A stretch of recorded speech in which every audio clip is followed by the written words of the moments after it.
dadku intooda badan marka ay cirka fiiriyaan waxa ugu horeeya oo indhahooda ku soo dhaca waa qorraxda, gaar ahaan xilliga maalinkii.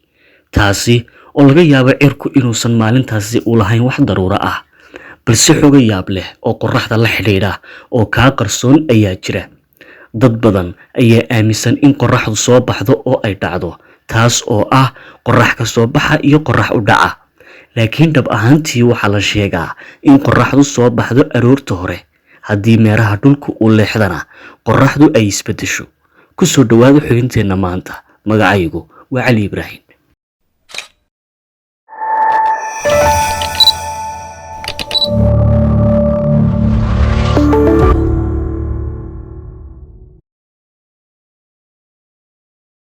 qorraxdu waxay ka samaysan tahay wareeg siman, waxayna ka kooban tahay maadooyinka hydrogen iyo helium. iftiinka meeraha dhulku uu ka helo qorraxda waxaa manaafacadsada noole kasta oo dhulka ku nool, dad iyo duunyaba isugu jira, oo qorraxda la'aanteed noloshu waxay noqon lahayd mid aan jirin. si kale haddii loo dhigo, waxaa ku tiirsan nolosheenna iyo makhluuqaadka kale ee uu Ilaahay ku abuuray hoosteenna, uuna ugu talagalay inay kulayl iyo ilaysba ka helaan qorraxda. qorraxdu waa xiddiga ugu weyn nidaamka meeraha ee dunida. xajmigeeda ama ballaceeda waxaa lagu qiyaasaa 1.3 milyan oo kiiloomitir, taas oo la mid ah 100 jibaar xajmiga dhulka. miisaankeedana waxaa lagu qiyaasaa 1.3 milyan oo jeer in uu dhulka aan ku noolahay uu ka culus yahay. dhulka markaan joogno oo aan cirka eegno, qorraxdu waxay noola muuqataa inay saxan yar oo wareegsan ay la mid tahay, balse waxa ay ka samaysan tahay marka la eego malaha cabir lagu tilmaami karo.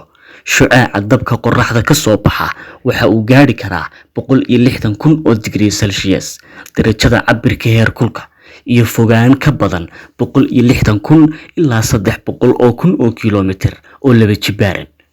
19 bishii Disembar 1973 dayax gacmeed ayaa cabir ku sameeyay dheelitirka qorraxda, waxaana la ogaaday heerkulkeedu inuu kor u dhaafo 16 milyan oo darajo, laakiin dushiisa heerkulku kama dhaafo 6,000 oo darajo.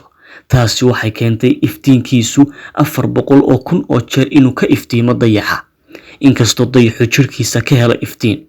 baaxadda dhulku waa 333,000 oo jeer miisaanka dhulka, laakiin inkasta oo miisaankiisu yahay, wuxuu ka socdaa xawaare dhan 200,000 oo kiiloomitir ilbiriqsi kasta. qorraxdu si aad ah ayay meeraha dhulka uga fog tahay, ku dhowaad 150 milyan oo mayl ama 150 milyan oo kiiloomitir masaafo gaadhaysa. qorraxda dhererkeedu waa 1.4 milyan oo kiiloomitir, halka ballaca dayaxuna uu yahay 3.4 oo kiiloomitir. dhulka markaan joogno, sida aan aragnaba midabka qorraxdu wuu isbedelaa oo wuxuu noqdaa casaan, huruud iyo midabka qaxwaha. sidoo kale waxay noqotaa marmar caddaan. kala duwanaanshaha midabadaasi oo ay ugu wacan tahay xilliyada ay ku jirto oo isbedela awgi. qorraxda waxaa faa'iido ku qaba dhulka oo keli ah maaha, balse dhammaan 9 meere ee kale faa'iido weyn ayay ku qabaan. meerayaasha kale ee qorraxda ku wareega, iftiinka iyo kulaylkana ka qaata waxaa ka mid ah Mercury, Venus, dhulka, Mars, Jupiter, Saturn, Uranus, Neptune iyo Pluto. dhulka noolaha ku nool noloshoodu si ay u sii jirto waxay marnaba ka maarmi karin iftiinka iyo kulaylka qorraxda, maadaama taranka dhirta iyo macdanta dhulka ku jirta ay muhiimad weyn u leedahay.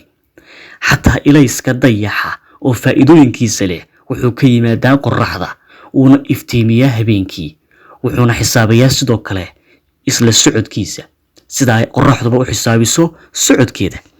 intaas ayaan ku hakinayaa warbixinteennii maanta. intaynu mar kale kulmi doono waxaan idinku dhaafayaa nooli kulante.